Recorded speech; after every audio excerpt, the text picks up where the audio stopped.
Now to answer your questions, what are the parameters जो कि हम लोग देखते हैं? देयर आर 5 ब्रॉड पैरामीटर्स जिसको कि हम लोग इवैल्यूएट करते हैं एक पर्टिकुलर प्रोजेक्ट को। सबसे पहला स्पॉन्सर क्वालिटी। स्पॉन्सर क्वालिटी में बेसिकली हम लोग देखे जाते हैं कि जिस भी डेवलपर ने ये प्रोजेक्ट लॉन्च किया है उसका क्या ट्रैक रिकॉर्ड है, किस तरह से वो पुराने प्रोजेक्ट्स को उन्होंने कंप्लीट किया है, उनके ऑर्गेनाइजेशन की स्ट्रेंथ्स क्या है, प्रोसेसेस क्या है, उनके फाइनेंशियल स्ट्रेंथ्स क्या है, क्या उनके कैश बेसिस हैं, स्टफ लाइक दैट। दूसरा चीज जो हम लोग देखते हैं वो है कंस्ट्रक्शन क्वालिटी। कंस्ट्रक्शन क्वालिटी में किस तरह की स्ट्रक्चरल क्वालिटी है प्रोजेक्ट की, कंसल्टेंट्स जो प्रोजेक्ट्स में एसोसिएटेड है उनका क्या ट्रैक रिकॉर्ड है, उनके क्या क्या क्वालिटी है, इंफ्रास्ट्रक्चर और इंटीग्रेटेड फैसिलिटीज वगैरह क्या दी जा रही है प्रोजेक्ट में, एग्जीक्यूशन कैपेबिलिटी टीम की है कि क्या उनका पास ट्रैक रिकॉर्ड रहा है, और दूसरा after sale service in the sense of कि आफ्टर प्रोजेक्ट बन जाता है तो भी उसके बाद भी क्या क्या वो है।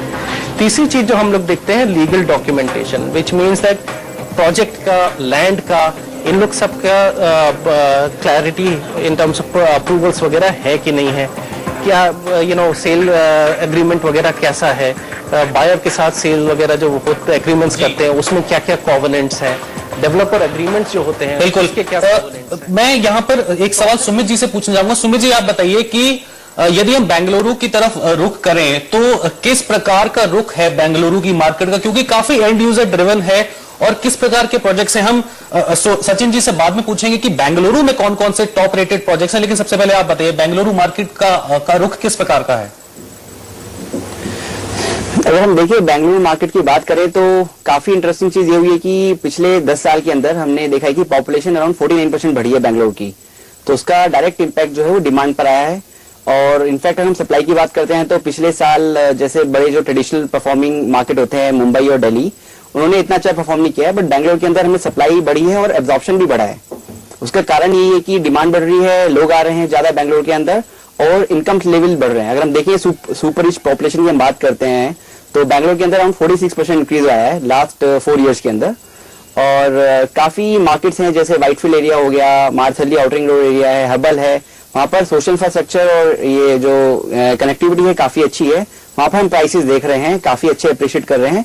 सबसे बड़ी जो चेंज आ रही है वो है कि जो बेंगलुरु एक अफोर्डेबल हम सिटी बोलते हैं उसमें थोड़ा चेंजेस आ रहा है कि प्राइसेस बढ़ रहे हैं। तो धीरे धीरे बेंगलुरु उस लाइन को क्रॉस कर रहा है जहां पर हम बात करते हैं 30 लाख रुपए घर खरीदने की बेंगलुरु में, तो वो पॉसिबल नहीं हो पा रहा है एक सिटी लिमिट के अंदर, और अराउंड 50-60 लाख का घर मिल पा रहा है। तो लोग क्या कर रहे हैं, लोग रेंट पे ले रहे हैं घर वर्क प्लेस के अराउंड, और फिर वो घर थोड़ा दूर ले रहे हैं और वहां पर रेंट आउट कर रहे हैं उस घर को, या फिर वेट कर रहे हैं कंस्ट्रक्शन कंप्लीट होने का। जी चलिए, लेकिन खरीद तो सभी रहे हैं ऐसा लग रहा है। सचिन, आपसे जानना चाहेंगे कि आपने हमें बताया कि मापदंड क्या है, लेकिन अगर आपका वो जो रेटिंग स्केल है, आपने वो स्केल बनाया है, वो कितने तक का है और किस तरह का रेटिंग स्केल है ये? ओके, तो जस्ट टू कंटिन्यू, जो मैं पहले बोला था, मापदंड में 2 चीजें और हैं, फाइनेंशियल क्वालिटी किस तरह से है प्रोजेक्ट की, और चौथा है, पांचवा है इनोवेशन, कि प्रोजेक्ट में क्या इनोवेशन लेकर आ रहे हैं आप, और उस बेसिस पे इन सारे के सब पैरामीटर्स हैं। तो टोटल हमारे काफी सारे पैरामीटर्स को करके जो रेटिंग स्केल है वो है 8 पॉइंट रेटिंग स्केल, जिसमें कि एक है non deliverable project and then it becomes first 1 star से लेके 7 स्टार प्रोजेक्ट्स। सचिन जी, मेरे हिसाब से जितने भी दर्शक ये शो देख रहे हैं वो यही जानना चाहते हैं कि क्रिस्टल स्टार रेटिंग के हिसाब से जो सबसे बड़े शहर हैं दिल्ली, बेंगलुरु, चेन्नई, मुंबई में जो सबसे 3 टॉप क्वालिटी प्रोजेक्ट्स हैं वो कौन कौन से, जल्दी से बता दीजिए। नाउ बैंगलोर वगैरह में भी जैसे हमने बोला ये सिटी स्पेसिफिक हमारी ग्रेडिंग है, और बैंगलोर में भी अगर हम कंपेयर करें तो हमारे बहुत सारी रेटिंग्स है प्रोजेक्ट्स के अलग अलग एरियाज में। उस हिसाब से अगर आप देखें तो अगर मैं एक एरिया चुनूं, तो एक माइक्रो मार्केट अगर मैं चुनूं तो जैसे व्हाइटफील्ड है ना, व्हाइटफील्ड में भी काफी सारे प्रोजेक्ट्स हैं, काफी सारे वो है, कुछ हमने भी कुछ एक प्रोजेक्ट्स की वहां पे रेटिंग की है, और उनमें से 3 प्रोजेक्ट्स की मैं आपको नाम बता सकता हूं, और ये तीनों अलग अलग सेगमेंट्स के हैं। तो there is project of Arc Serene County which is basically for affordable segment. Then there is a project of Solarpuria Magnificia जो कि प्रीमियम सेगमेंट के लिए है, प्लस ये साथ में रेजिडेंशियल और कमर्शियल मिक्स्ड यूज भी है, और तीसरा है एनसीसी आइवरी हाइट्स जो कि प्रोजेक्ट है again upper middle class segment के लिए। तो ये 3 जो प्रोजेक्ट्स हैं इनके बारे में जैसे आर्क सीरीन काउंटी है, ये बेसिकली हम लोग ने 5 स्टार रेटेड प्रोजेक्ट है।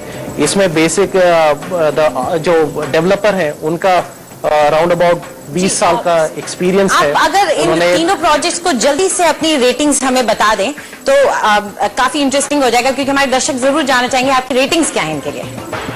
तो ये तीनों projects are 5 star rated projects for Bangalore city. तो चलिए एक बार हम जैन साहब से भी जानना चाहेंगे कि आपका क्या ओपिनियन है, 5 स्टार रेटेड आपके हिसाब से ये जो प्रोजेक्ट्स हैं आपको बिल्कुल लगते हैं? हाँ जी, सबसे इम्पोर्टेंट तो जो बात कही निगम जी ने व्हाइटफील्ड लोकेशन के बारे में, बहुत ही इम्पोर्टेंट बात है कि व्हाइटफील्ड काफी अपकमिंग लोकेलिटी है बैंगलोर के अंदर। अगर मैं बात करता हूँ अगले मेट्रो के हिसाब से 6 मेट्रो स्टेशन व्हाइटफील्ड में आने वाले हैं और व्हाइटफील्ड के अंदर काफी अच्छा सोशल इंफ्रास्ट्रक्चर है। हमारे पास हॉस्पिटल्स हैं, आईटी पार्क है, ITPL, EPIP। तो व्हाइटफील्ड जो है काफी वेल कनेक्टेड है through outer ring road and through peripheral ring road which is going to come through the different part of the cities. तो व्हाइटफील्ड एक लोकेलिटी काफी अच्छी है। उसके बाद जो हम प्रोजेक्ट्स की बात कर रहे हैं अफोर्डेबल में आर्क सीरीन काउंटी और बाकी जो प्रीमियम की बात कर रहे हैं, काफी अच्छी डिमांड है। व्हाइटफील्ड एक ऐसी लोकेलिटी है जहां पर हमने अफोर्डेबल के साथ साथ प्रीमियम के लिए भी काफी डिमांड देखी है।